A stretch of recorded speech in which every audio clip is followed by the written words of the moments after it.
I was reading about the longbow and the kind of strength that a man needed to shoot one of these. And I was in a yoga class in headstand when I just had this image of this one-eyed archer who suddenly, the left eye, if you're right-handed, the left eye is really important for an archer. What if you had somebody who has been blinded in that eye?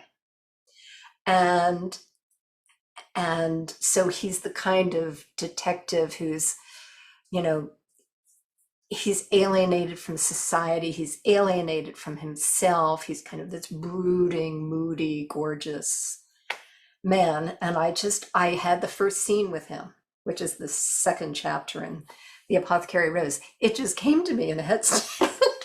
Owen is a very good Welsh name that everybody can pronounce.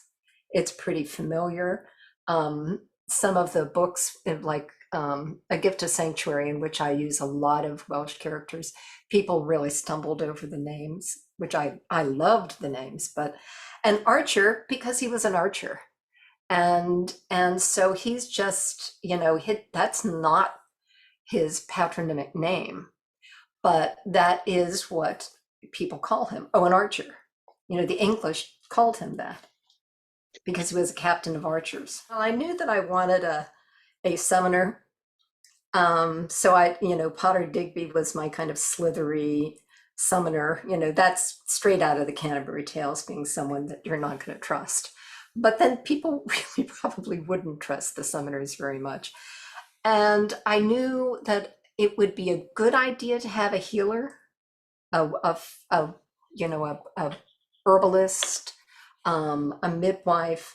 But I had Lucy Wilton. So in the first version of the book that I first sent to the agent, Magda Digby is a very minor character, very minor. And she really just shows up at Potter's funeral. And then my agent at the time said, this is a really fascinating person. Because, and I'm thinking, well, I've got Lucy Wilton as the healer, so do I really want this other? And I've got Brother Wolfston, who's the infirmarian at the Abbey, but I really liked Magda too. So she becomes a very important person in the second draft of the book. And I just ran with her. In fact, the book before, A Fox in the Fold, is really all about her, the River Woman's Dragon, because I find her a fascinating character.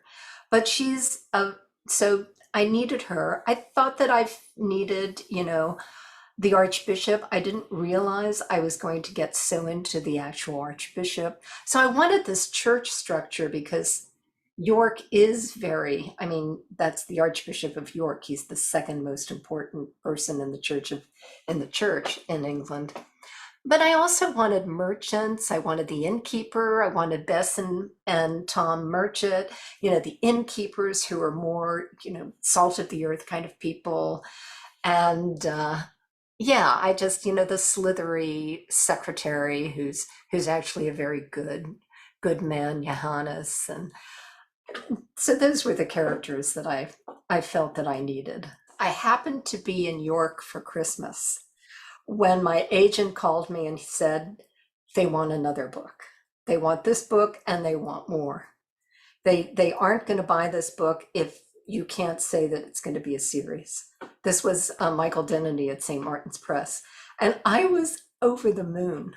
I just I have a photo of me the next morning in the icy ruins of St. Mary's Abbey that is in my living room, because I just remember so clearly that day, and still just walking on the clouds. I was so excited about it. I didn't know what their marriage was going to be like, because in order for him to be a detective, and he's going to be traveling a lot, and he was a soldier. He was not monogamous when he was, soldiering. So, I have a lot of flirtation in that first book with the wife, the widow of one of the men he's investigating his death, and that was very interesting to play with that and how when they would have their discussions. And I also wanted to show that that she really could be a part of his investigations, that her knowledge was very helpful. And although he had worked a little bit with a camp doctor, his was nothing compared to hers. So I really I wanted that very clearly in the second book, and a lot more herbalism, and it was fun. I also wanted the the plays, the mystery plays. So I begin with that in that book. That's what I was researching in York when I was there for Christmas that year, when I found out they wanted another book. So I thought, okay, the mystery plays are going to start the book.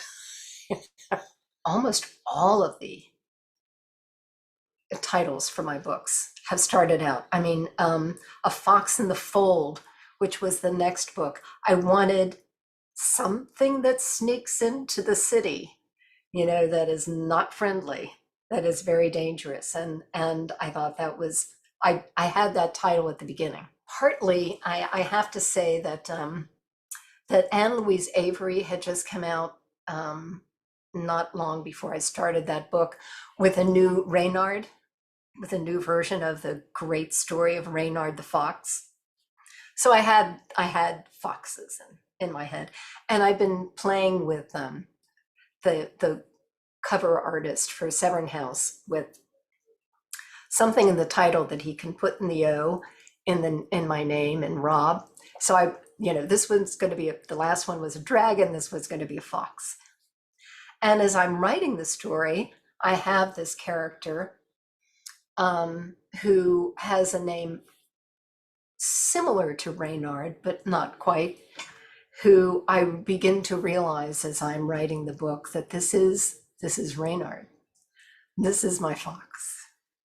And he's the fox that Owen has to find, because he's someone from Owen's past who wants to destroy him.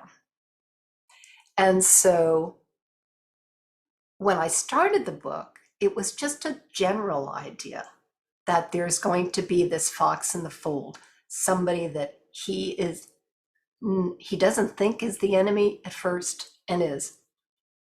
But that was when I got to the middle of the book and I said, wait a minute, Owen, I think I know who this person is. And there was also something at Owen's past about the story about losing the sight in his left eye that I had never explained, is that how these intruders had gotten into the camp. Who was supposed to be guarding the camp that night? Who betrayed him? And so that all got folded in to that story. But A Fox in the Fold was, the idea that pulled me all the way through. What you mentioned you're working on, once these go up on Tubi, the network that carries us, they stay up forever. So in terms of promoting, and we'll run a promo ahead on YouTube, but just in terms of what you're working on now that's coming up that you can tell fans of the series about, they can look forward to getting into next. Well, the next book, I'm pretty sure that I've gotten the okay for this title, is called A Snake in the Barley. Ooh, do tell. So I have realized, and here again, you decide, I've got these characters that I've been writing all these books about, but we don't know much about them. So I decided it was time for a Tom and Bess Merchant story. So in this story, the snake in the barley is after Tom, and Tom's in trouble. And Owen is as we speak, he's on his way to where Tom has been found to see what he can do about it. And so it's a story with a lot of Bess in it. And, Bess will always investigate on her own because nobody's as good as she is. And I'm having a lot of fun with this book.